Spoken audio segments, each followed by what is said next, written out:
Earl Scruggs and his banjo too. Bill Monroe singing out them old Kentucky blues. Ernest Tubbs' number, two wrongs won't make a right, at the Grand Ole Opry every Saturday night. When we last left Bryon Fay, he was citing membership of the Grand Ole Opry as a current problem within the venerable country music institution. And that's exactly where we picked up in this second installment of the Canton, Ohio resident's 64 and More interview. And then we talked about his blossoming blogging career, about, of course, the Opry. The Opry has members, and currently there are 62 members on the cast of the Opry. It's kind of a big deal if you're asked to become an Opry member. Now you're talking about performers, singers. Yes. Back when the Opry started, you were expected to be there every Saturday night. Every Saturday Every Saturday night. And then they changed it to 26 Saturdays a year, half the year. And in fact, in 1964, the Opry fired, I think it was 11 or 12 of its members for failing to meet the attendance requirements. Were they big-time names? Ray Price was one of them, Farron Young was one of them, Kitty Wells was one of them. And there was an editorial in the Nashville Tennessean that said they supported the action because people who come to the Opry are coming to see their favorite country music stars.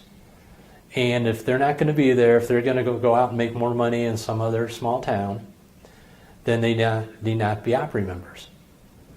Now, many of them came back and joined, although they didn't appear as often as they used to. But through the years, folks like Johnny Cash at one time was an Opry member. He left because of the attendance requirements.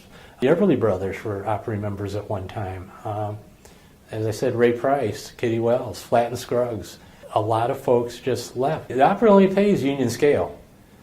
And so if you have a good concert gig somewhere, on a Saturday night, you're which giving is up a lot of money. the night you can make your most money. Right. In the late 70s, people weren't joining the Opry.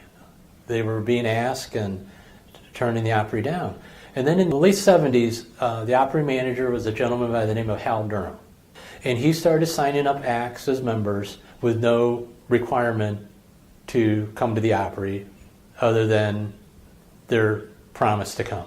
And as a result, you would have Opry members such as Reba McEntire, who would make maybe one Opry appearance a year or every 2 years, or Roy Clark, who would only appear once or twice a year. In that time period, the older artists were the only ones appearing, and in many ways, the description was the Opry was becoming a living museum.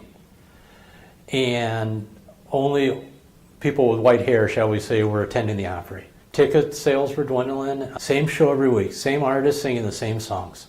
So you really had to be a country music fan or an artist fan to really enjoy it. They started signing the new members, but without the commitment to come. And some were okay with it. Vince Gill, Ricky Skaggs, those people were showing up 10, 15, 20 times a year. But a lot of the other ones, like I said, like Reba, who's kind of the poster child for some of this, the Dolly Partons of the world, who's an Opry member. Does she perform on the stage very much? The last time she was at the Opry, I think, was 2 years ago or 3 years ago. So now, when you go to the Opry, the show you saw had probably 10 or 12 acts on the show. That sounds about right. Of which probably 4 or 5, maybe 6 were actual Opry members. Really? I'd have to look on the list to be sure. Mm-hmm. The rest were guest artists. And the only way you can tell nowadays who an Opry member is or who is not an Opry member is to buy the Opry picture history book that lists the members. Sounds like a little bit of a racket. Well, now back in the day, they used to list all the members on the back of the program or in the program. But now they kind of try to, I think, hide it a little bit on who's the member and who's not.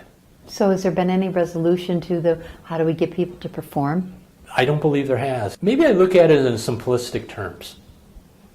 If you join the Elks or one of the clubs, you join and you're expected to go there and go to the dances or go to the dinners or whatever they have.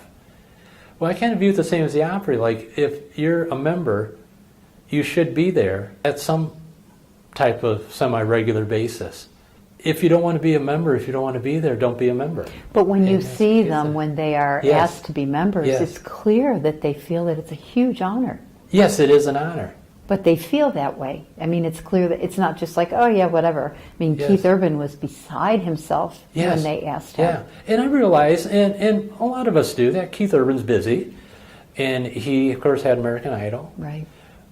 And part of his time is in Australia. I mean, there's Yeah. so many reasons Yeah. why. But like you say, if you accept the honor, you have to accept the But responsibility. here's one that I always bring up. Okay. And it's brought up among all of us on the blog a lot. Who would you say is the biggest female country singer? Carrie. Carrie Underwood. Yeah. She's a member of the Opry. And she's been a member for 5 or 6 years now. Outside of 1 year, she has made at least 10 Opry appearances every year. And I've heard that she makes a point of it. Yes. And she could be anywhere else in the world. She tours and does everything else, but she gets her 10 appearances that they've asked her to get in a year. If she can do it, then the others can do it. How would you describe yourself relative to the Opry? What are you as far as, are you a fan? Are you a music aficionado? Like, who are you related to the Opry? I'm a fan of the Opry. I'm just someone who has a passion for the Opry, who enjoys the Opry, someone who doesn't mind writing and talking about the Opry. When did you start the blog? I started the blog in the late 2000s. Why? Well, back in I'm going to say the early to mid 2000s, Porter Wagoner, the great country music singer with the dazzling suits, had I think it was a website or a fan-based website that had a blog part of it. And somehow I got connected with it. And I was just someone who posted on the blog. The talk on the Porter Wagoner blog went anywhere from about Porter Wagoner to about the Opry to just all kinds of different topics. And then Porter became ill and he passed away. And the site kind of faded away over time.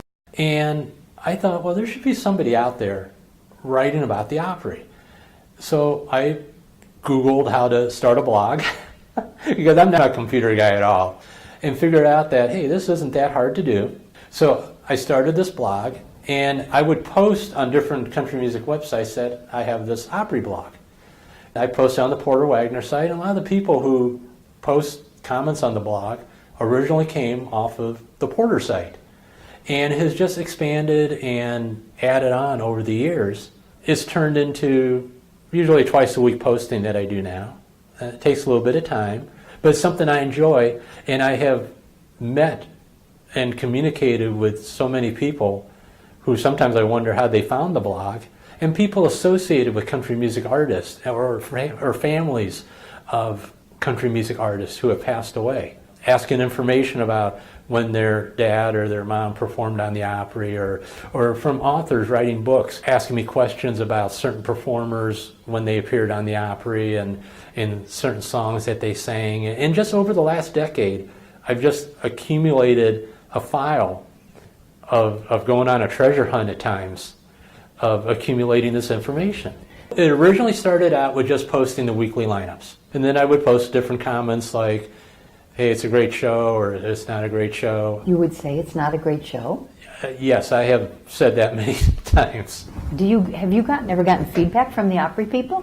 One time, it was March of 2014, and it was the 40th anniversary of the Opry House, which was a special occasion, which meant I hiked in my car and headed down there. And I was there with a friend of mine. We were just standing there talking between shows, and a lady comes down, and she walks up to me, and she goes, "Are you Bryon Fay? Are you the guy that writes the Opry blog?" And I go, "Yes." And she introduced herself, and her name was Christina Maddox. And she was either director of digital content or director of webmaster or something with the Opry. And I looked at her and I go, "Am I in trouble?" And she laughed, and I said, "Well, how do you know who I am?" And she goes, "Well," and she kind of giggled a little bit. She goes, "Well, we read your blog and we recognize your picture, and I knew you were coming to this show because you said on your blog you were coming. I was kind of looking for you." So we had a nice conversation in intermission. Clearly they value what you do, like you help. You help promote. I think I do.